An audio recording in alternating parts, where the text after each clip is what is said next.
one day at a time. It's that real this time around. Lock and load. Get on your knees. This is the point of no return. I can never go back. Life without parole, upstate, shackled and trapped. Living in the hole, looking at the world through a crack. That I'd rather shoot it out and get clapped. I've gone too far, there ain't no coming back for me. Auschwitz gas chamber full of Zyklon B. Welcome to Orwellian Optics, the podcast that clarifies modern finance through a macro lens. Brought to you by Allio Capital. We're here to break down how macroeconomics, policy, and political power impact your personal finances and your family's future. Experts agree geopolitics is the biggest risk to your portfolio. We're on a mission to cut through the noise, challenge conventional wisdom of investing, and arm you with the insights you need to stay ahead of the game. Together, let's dissect these critical topics and reclaim control of your freedom and financial future. Welcome, folks, to another episode of Orwellian Optics, a podcast by Allio Capital. I'm your co-host, Chief Executive Officer, Joseph Gradante. I'm here with my co-host, Chief Investment Officer, AJ Giannone. What's up, AJ? Hey, Joseph. Glad to be back. Really excited. I think there's a lot to unpack this week. So I'm excited to kick it off and see what we got to say. Yeah, we've had a 2-week lull here, so there's definitely a lot to unpack. We have a special guest for you guys today. It's our chief data scientist, Adam Damko, a man who doesn't get in front of the camera very often. So be interesting to see what he has to say. This is the gentleman who built our AI and our portfolio optimization. So it's going to be a special treat for you guys. But we're going to start with the news cycle. I got a clip here that I want to show. We're in fact just up the road from Wall Street, where we keep hearing about uncertainty in the financial markets, that uncertainty driven by unpredictability. What will come next? Tariffs, government cuts, layoffs at some random federal agency. It was something we heard similar in 1980. In 1980, a brand new president came into office. He implemented what seemed at the time like drastic policy measures. He talked about tax cuts. He talked about deregulation. Some 9 years later, Ronald Reagan explained those first 2 years of his first term. Some pundits said our programs would result in catastrophe. Our views on foreign affairs would cause war. Our plans for the economy would cause inflation to soar and bring about economic collapse. I even remember one highly respected economist saying back in 1982 that the engines of economic growth have shut down here, and they're likely to stay that way for years to come. Well, he and the other opinion leaders were wrong. The fact is, what they called radical was really right. What they called dangerous was just desperately needed. And in all of that time, I won a nickname, the Great Communicator. Is what they call today radical right? Is what they call insane desperately needed? Here's where we stand, in fact, just today. Egg prices are down to $1.85 per dozen. That is the price of eggs the day Donald Trump took office. Gas prices continue falling. The national average for regular is down 16 out of the past 20 days. There's been a 93% of job growth coming from the private sector. And perhaps more importantly, all the fear about tariffs causing a rise in inflation doesn't sound so right. Here are the headlines today from even the New York Times. U.S. inflation eased more than expected in February. CNBC, inflation rate eased to 2.8% in February, lower than expected. And Newsweek, amidst inflation plummeting, new data shows. So it's what we're doing today, reminiscent of what was done once before by Ronald Reagan. He talked about, at that time in 1989, the way he was first received on the world stage and by pundits, and then the way they talked about the great communicator just a few short 2 years later. Back in 1981, and I was attending my first big economic summit, which was held that year in Canada. The meeting place rotates among the member countries. The opening meeting was a formal dinner for the heads of government of the 7 industrialized nations. Well, I sat there like the new kid in school and listened. And it was all Francois this and Helmut that. They dropped titles and spoke to one another on a first-name basis. Well, at one point, I sort of leaned in and said, "My name's Ron." But in that same year, we began the actions we felt would ignite an economic comeback. Cut taxes and regulation, started to cut spending, Soon the recovery began. 2 years later, another economic summit with pretty much the same cast. At the big opening meeting, we all got together, and all of a sudden, and just for a moment, I saw that everyone was just sitting there looking at me. And then one of them broke the silence. Tell us about the American miracle. Is the uncertainty today what leads to perhaps an American miracle? Well, I want to stop it there, guys. Sound familiar? What do you think, Sounds AJ? really familiar. No, it sounds incredibly familiar. There's obviously a huge amount of corollary that you can draw between, maybe the situation that we found ourselves in prior to Ronald Reagan's administration and the situation we found ourselves in, with the Biden administration. The part, though, that, whether you believe in this or you don't, that I think is critical to understand, though, is that he even mentioned it. He said, 2 years later, at the same table with the same cast of characters, they were asking him how he did it. This isn't an overnight flip of the switch and we get back on the rocket ship to the moon. This is a massive upending and transformation of how the economy is supposed to work and how it's supposed to create value and opportunity for everyone across the economic spectrum, from Wall Street to Main Street and everywhere in between. So whether you agree with it, whether you don't, I think there needs to be an expectation that this takes some time, and there will be a transformation process that takes place over this period of time that will, be maybe beneficial to some people, maybe less beneficial to others. But the totality of changes, I think, is necessary given the constraints that we face from a resource, a scarcity, and a competition perspective to be able to grow this economy going forward, into the 21st century. So it's obviously, there's a whole bunch of corollaries there. There's a whole bunch of points that we can kind of dive in on. But the key message to me is, like, it will work. It just needs to take time. Yeah, 100% agreed, AJ. This is why Ray Dalio talks about history being the best indicator for markets. When you talk about, what's happening, working for some and not working for others, what's clear is that the economy we have today is not working for everyone, right? It's not working for people at the bottom. And I think, definitely, you can draw a lot of parallels between the media resistance to Reagan, the media resistance to Trump, tax cuts, deregulation. I think what's different is the tariff part.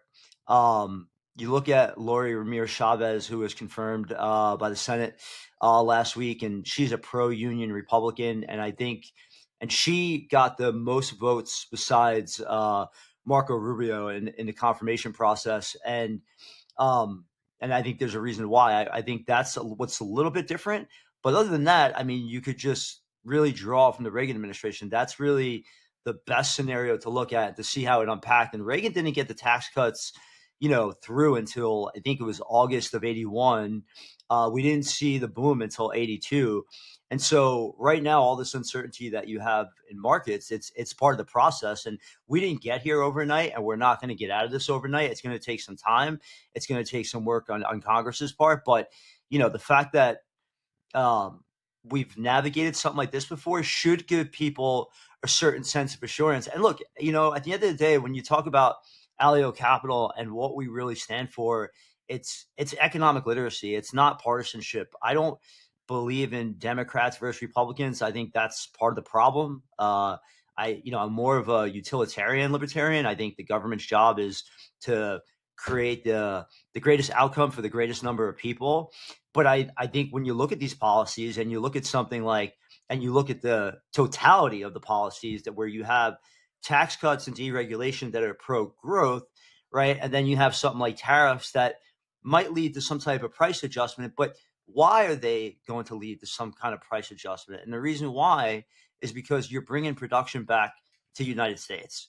And American worker, here we have labor standards, right? And we have minimum wage laws, and you can't hire an 11-year-old, and so when you buy something for a drill for $15 in Walmart, you have to ask yourself, well, why is this $15? Who made it? Where did they make it? And how did they make it so cheap? I mean, do you really want to buy something that was made with slave labor, or do you want to buy something that your neighbors built with, with their hands, and they could feed their children and put a roof over their head? I think that's, important question that we have to ask ourselves as Americans, if we're really the good guys and we really want to stand for what's right and what's ethical.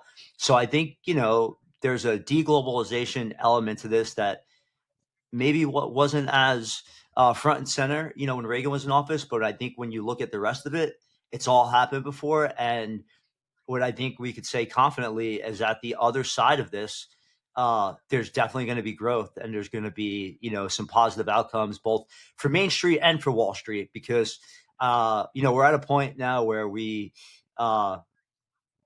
together we thrive, and together we fall. So that's where it's at, right? Whether you're Democrat, Republican, black, white, gay, straight, it doesn't matter. The reality is that we have $36 trillion in debt, and the only way we're going to get out of this is growing our way out of this. Adam, you have any thoughts on this? One comment I want to make as a data guy, we talk about inflation, right? And the inflation metrics we get from the government, they're a little out of date, right? So I look at the Trueflation index, and for most of this month, it's actually dropped below 1.5% at an annualized rate. So that's something that I'll keep looking at as time goes on to see what kind of impact tariffs could possibly have, and of course the interaction with growth as well. So something to keep an eye on. Yeah, for sure. That's certainly a great data point to bring up. AJ, what are the implications right now for markets? What are we looking at? Well, it's, to me, the uncertainty is part and parcel, with the rest of the policy changes. So, if you take the position that previously, maybe in the 15, 20 years leading up to this, we had an economy that was, heavily focused on globalization, heavily focused on being able to distribute products and services around the globe at effectively zero marginal cost or at minimal marginal cost. That created massive profits for a handful of people who held a maybe majority of the capital that existed in the United States. What I think the Trump administration is attempting to do is to rewrite that calculus such that it becomes more advantageous for capital owners to deploy capital into businesses that are directly producing and contributing to the American economy in a way that's additive to the entirety of the American economy, and not just to the handful of people who own the capital. So, if you had a choice to deploy capital into a business where they're going to go build a factory overseas, or where they're going to build a factory, in Louisiana or Arkansas or Utah, I think there are maybe more incentives now to deploy those capital and those marginal dollars into the domestic production spaces. What that does for markets, though, is that this uncertainty creates an inability for executives to see very far into the future with a high degree of certainty. So for a small business owner with maybe one or two revenue streams that are all focused on, producing and selling goods in America, I think these are on balance positive changes. For a multinational with 10,000 revenue streams across 190 countries all around the globe, this is an incredibly complicated set of circumstances to navigate around. And what you've seen in the markets is really a compression of equity multiples that is directly correlated to that increase in uncertainty and that increase in volatility and inability to kind of manage around some of these quickly changing policy proposals. However, I don't necessarily think that's a bad thing in the long run and on balance. What that does necessitate, though, is, as an investor, understanding that this is a situation where this period of elevated uncertainty and elevated volatility is likely to persist for, months to a year to 2 years, similar to the clip that saw earlier, with Ronald Reagan. It's not going to be overnight. So I think it necessitates a different approach to portfolio management. There were dozens of folks who, both friends, colleagues, coworkers, that I've talked with over the last, half a dozen years, who had tremendous results in their portfolio buying the handful of tech names that they used on a daily basis. The Mag 7, Magnificent 7, if you want to call it that, had outperformed US large cap equity markets pretty consistently over the last 10 to 15 years. And it made a lot of investors feel really confident and really smart about themselves. But what we've seen over, the period of 2022 and now, moving into this period in 2025 with this elevated uncertainty and multiple compression in the high growth names, it's not as easy as it was historically. And it certainly is not as easy as it looked to those folks. So, what we're counseling and what I'm advising, our clients and to the folks that, we talk with on a daily basis is this environment necessitates a more macro style approach, a more diversified approach. And we've been saying this, but it continues to be validated in terms of the market action, in terms of both what's practical and what's advisable to professionals and individual investors alike. And so, thinking about things in terms of, you know, what changes should I make to my portfolio to ensure that it is maximally diversified against shocks to growth and inflation, similar to the 2x2 matrix methodology that Ray Dalio has espoused and made popular. So, what we're looking at is a multiple compression in the equity space, a rotation from U.S. large cap out into some more international areas, and we think that's a little bit of a temporary phenomenon, because I think the conditions on the ground in Europe are still challenging from a growth and regulatory perspective. So there might be, these hiccups along the way, so to speak, that, if you're trading tactically, if you're trying to, seize some of these pockets of opportunity, are out there for you. But I will say that on balance, the outcome of this is likely to be that, equity multiples are a little bit more reasonable. We still have yields that are, I believe, at least average or above average relative to the last 15 years in the credit and the fixed income markets. And we have a momentum trade in gold that's continuing to play out, and in the commodities and the precious metals space. So, on balance, there's not really a singular asset class that I think is best positioned to outperform. And, with that said, Joseph, I mean, I've said a lot so far, but what do you think? I thought what you said there about, equity multiples continuing to compress. I just have some questions. I know, what I saw in the Great Recession was people that they bought at that time, they did very well, right? Because when you look at all the big banks, Absolutely. they weren't going anywhere. Bank of America, Goldman Sachs, you talk about the Reagan administration, right? People that bought in the markets in 80, 81. I mean, they did the best out of anyone, right? But you also brought up, an interesting point that, it's a different world and a different environment now. And I see a lot of robo advisors, they show these charts of the 20th century, and they paint it in a way where, that's those conditions are going to be indefinite. Like, hey, this is what happened in the 20th century, so this is what's going to happen in the 21st century.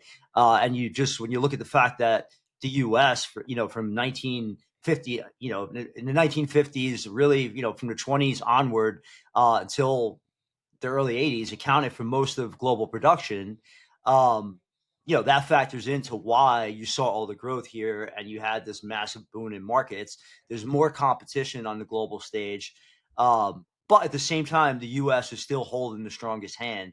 So, with all that said, do you see a potential bottoming out of markets, within the next few weeks potentially, and where does the legislation on Capitol Hill kind of factor into all this?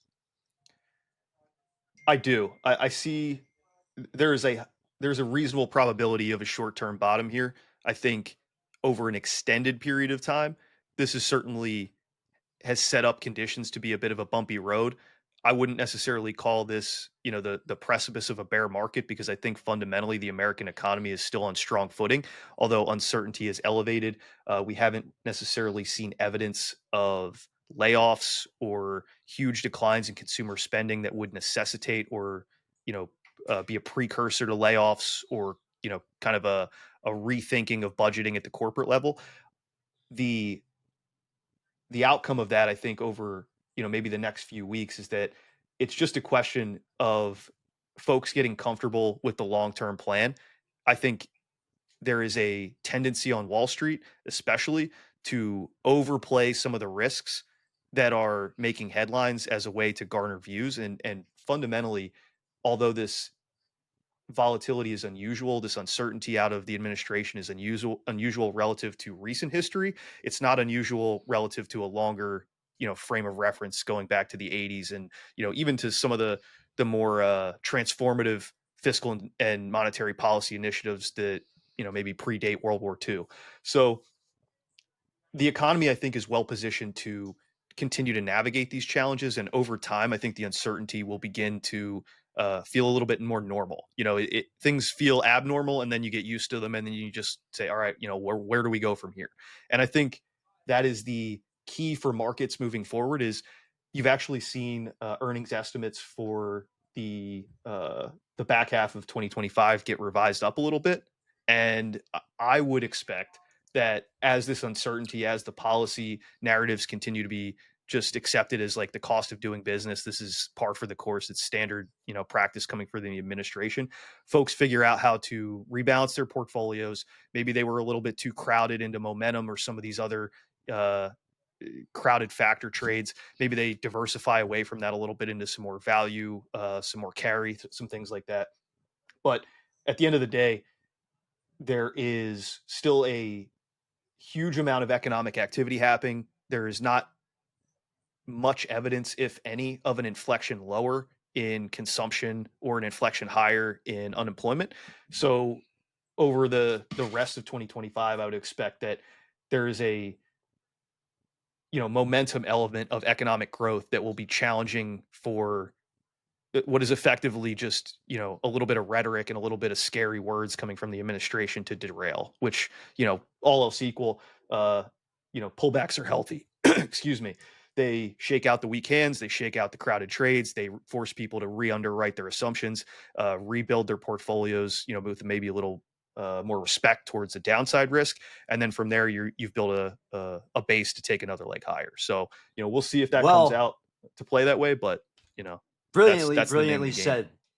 said. For those who, AJ couldn't have articulated it better. For those that want that summarized and compartmentalized, makes me think of Warren Buffett's quote, be fearful when others are greedy, be greedy when others are fearful, because that's the name of the game. And, in institutional nomenclature, it's accumulation and distribution. This is when institutions tend to go in and buy up when retail investors are being fearful.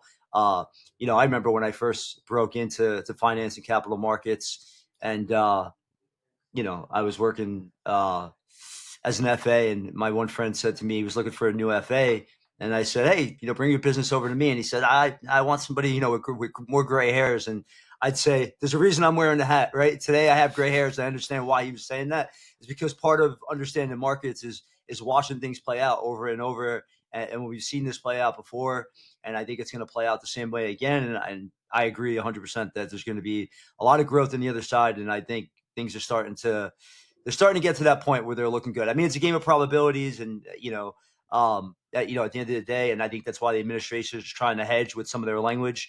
Um, but yeah, with that, folks, I do want to give our special guest here some time. Adam, at Allio Capital, we are the only people in the market using AI to optimize and power our portfolios. And, Adam's been a major part of that. So Adam, a lot of robo advisors out there, they've been using mean variance optimization for a good 20 plus years now. Can you tell us what are some of the drawbacks of using mean variance optimization for portfolio optimization? Yeah. Yeah. Well, start off, the reason why I came to Allio Capital was to try to bring to retail investors just more sophisticated investing methodologies and tools. And what you've mentioned, the mean variance optimization, it's been being used by other robo advisors for 2 decades, something like that. But it's technology that was really invented back in the 1950s. And some of the biggest pitfalls that you see with uh, standard mean variance optimization is you will have instability when you're creating your portfolios. So when you have correlated assets, the allocations that can come out of that can change a lot over short periods of time, which can definitely cause an issue and cause a lot of turnover. And then the other main issue that you can see is just concentration risk. So those that mean variance optimization tends to concentrate most of the allocation into just a few assets. And that goes against kind of our ethos here of trying to make strategies and portfolios that can go through any kind of market, downturn, upturn, whatever it would be. So at Alio, yeah, when I came here, I tried to make something that would use some of those more sophisticated methods that hedge funds are using, bring it to the everyday investor, avoid some of those big risks that you have with mean variance optimization. And the end result, just to make more stable portfolios for our clients. Yeah, no, interested. On the AI side, I know you lean heavy on, predictive AI. Can you speak to some of the benefits there? Just on the optimization, you don't have to get deep into Yeah. the language models, but just on the optimization side. Yeah. So some of the things that our methods really produce beyond some of your standard methods, we're looking at more diversified, better risk handling portfolio optimization methods. So again, a lot more diversification in our portfolios generally over mean variance optimization, but also it adds a lot of stability by increasing that diversification to their portfolios. And going back to the predictive AI as well, when we talk about that, a lot of the robo advisors today, they kind of use long-term capital market expectations in their mean variance optimization. So you need some kind of estimate for your expected returns for asset classes. We use a more adaptive approach. So as the markets go through volatility, our systems really allow us to either kind of hedge a little bit against that or take advantage of points where markets might be going up a little bit more. So that is definitely a major kind of, I would say, like upgrade over to what standard methodologies kind of used by robo advisors. So in other words, if we're going through a regime change, the system can take that into account and put greater allocations into the sectors and industries that are likely to benefit from that regime change. Yeah, that's definitely the idea. I mean, the models we have will be using history, we'll use recent history. Hopefully, we'll pick up on different volatility, we'll pick up on different asset class movements and allocate appropriately. Yeah, nice. AJ, what are some of the questions you have? Yeah. So Adam, I mean, we've talked a lot. We work together really, really closely on this. So, Yeah. I have a decent view of I think the benefits here. But, for someone who, would be in my circle or your circle, in a friend group setting, like, you know, what would be the major advantage to using something like we've built in an environment like a COVID drawdown or a great financial Amen. crisis situation? Like how would you expect our solution to compare to a mean variance optimized portfolio in an environment like that? Yeah, so I think that's a great question. It goes back to that adaptability, right? Our systems aren't just looking at long-term capital market expectations, which in a time when the markets draw down 20% or something like you saw during COVID, those capital market expectations aren't going to take that into account, generally speaking. But what we have, the models are really looking at the most recent, but also historical volatility. They're looking at what's happening in different asset classes and putting all of those together. The model makes assumptions about, based on what's happened in the past, what's going to happen in the future. And so our systems adapt to those changing market conditions almost in real time because we update our portfolios relatively regularly compared to other robo advisors and just financial advisors in general. So that kind of adaptability of our systems I think gives an advantage over your general robo advisor.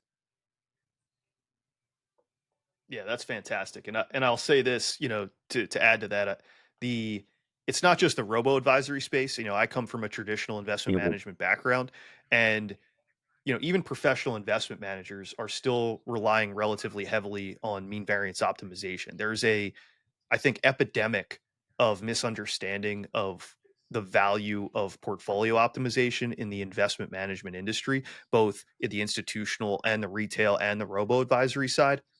Most people think of portfolio management as picking stocks or, mhm, buying positions and these kinds of things. But if you ignore the risk side, or the if you do not give it the attention that it deserves, then you're leaving value on the table. You're leaving alpha on the table. You're leaving, protection on the table. And what we believe firmly and aggressively is we pursue that marginal value to the same degree that we think about, what positions to buy and what stocks to buy and what ETFs and things to buy. So, to me, it's incumbent upon us to make that value proposition extremely clear, because mhm, at the end of the day, it's our job as fiduciaries, as people who are trying to bring better solutions to the public market, to the retail investing public, to the high net worth crowd.